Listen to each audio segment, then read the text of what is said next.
I'm Bill Betzel with Fibrenew Palatine in the Chicagoland area. We're going to be getting out on the road today to show you what a typical day at Fibrenew is like, if there is a typical day.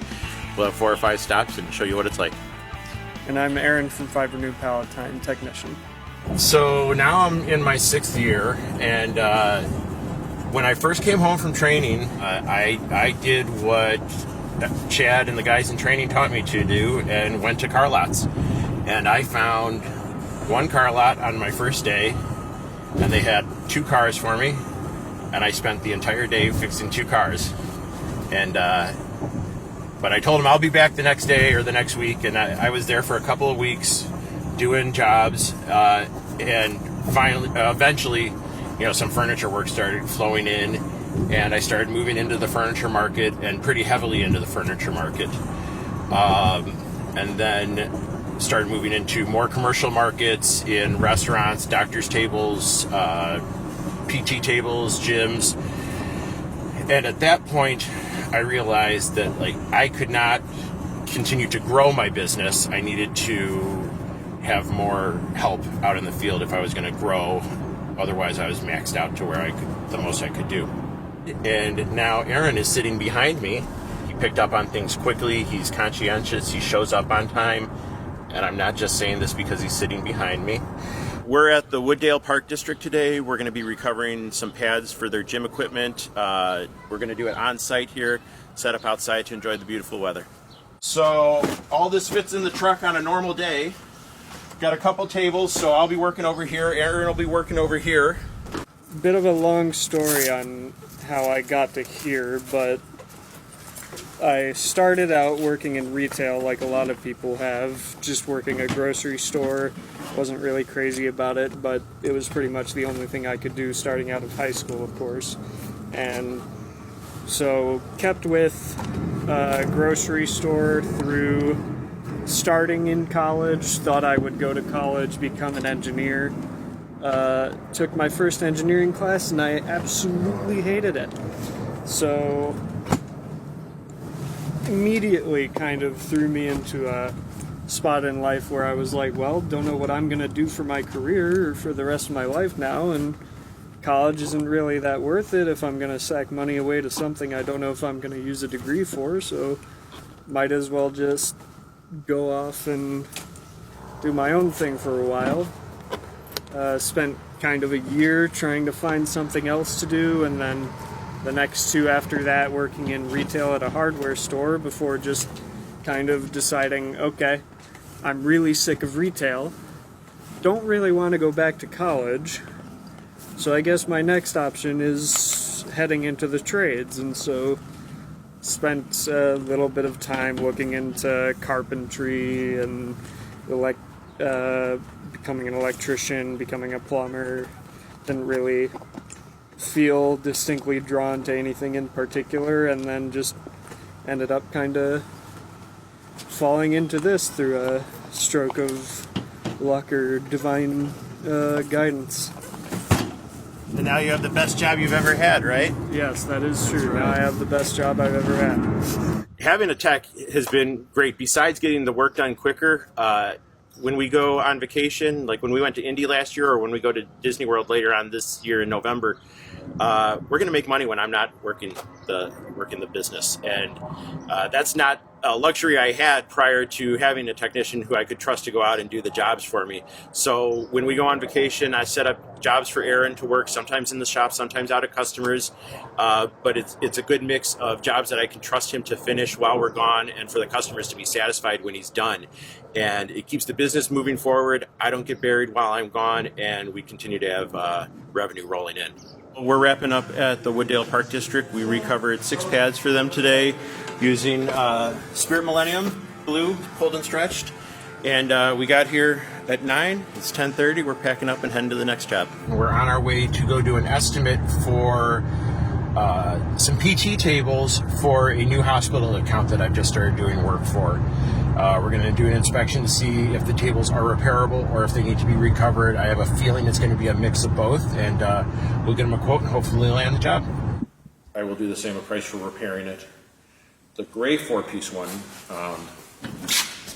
this one So I'm going to give you a price to repair as well. Hey, so we're just leaving Northwest Community Hospital's storage facility where there's oodles and oodles of vinyl that needs to be repaired. We looked at 5 tables that are in various states of needing to be repaired or recovered. I think we're going to be quoting options of both for them.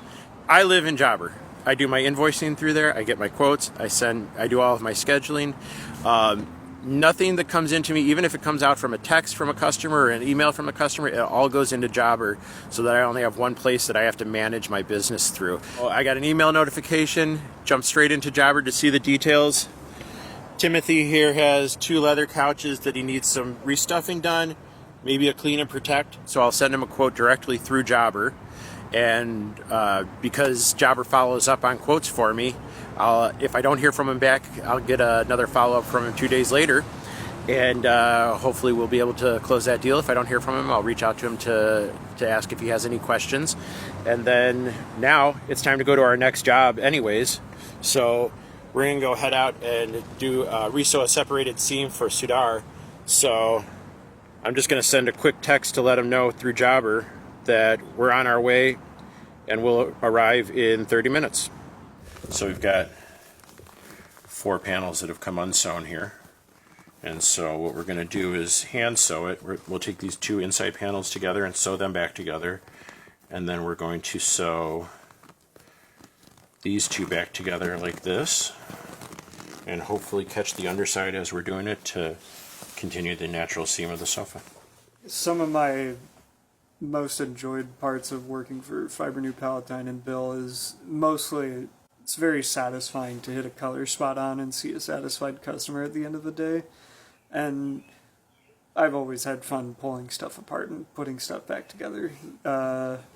And doesn't feel like the work is, not to say meaningless, but as menial as retail and other corporations. It feels like there's a real purpose to what you're doing. So there we have it. Resewn seam for the customer on site. $275. We've been here for 45 minutes or so, and that'll last them longer than the rest of the sofa will.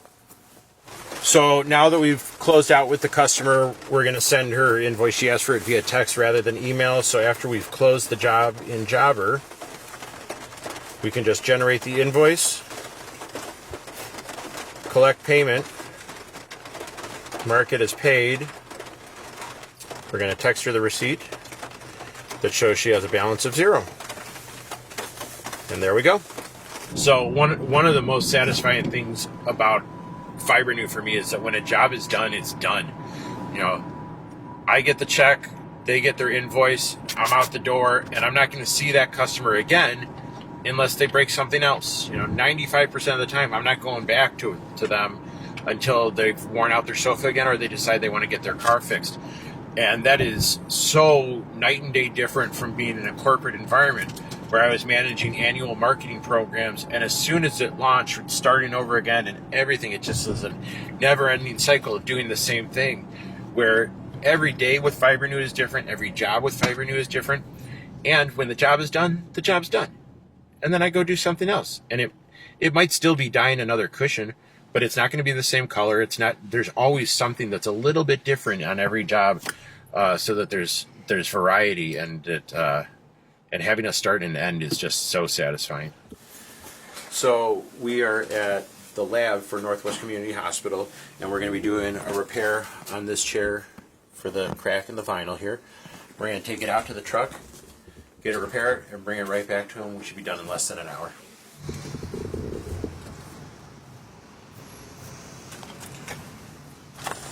All the colors we match, especially for something like this where we'll be back multiple times to do work for this customer, we do in the Color Eye app, so that as we get the recipe, we track every adjustment we make to the recipe. So we just added 0.2 more black, so we're at 0.56. And as we're doing this, we're going to have a permanent recipe. So when we come back and do more work for the customer in the future, the color, we'll have the color. We won't have to, come up with it from scratch again next time, and we'll be able to recreate it over and over again. And I can still tweak the color after I get it on here. I don't like it because I'm still working in small amounts. We got here just under an hour ago.